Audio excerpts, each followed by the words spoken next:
and for allowing me to participate in this.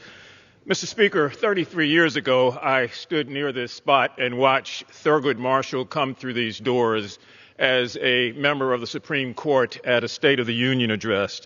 And as a Marylander and as a Baltimorean, had a great sense of pride. And I got to know Mr. Marshall, and all he ever said by his eloquence and his example was, "This is how we ought to be as Supreme Court justices."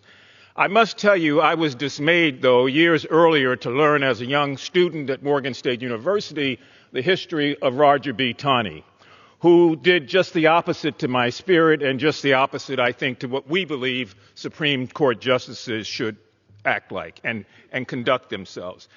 A gentleman from the other side earlier said that Mr. Taney rendered the worst Supreme Court decision ever, and he is exactly right. That decision said, and I quote, that black people had no rights for which the white man was to respect, and therefore that the Negro might justly and lawfully be reduced to slavery for his own benefit. It also said that black people born in America, like Dred Scott, were not citizens, and it eviscerated the Missouri Compromise of 1820.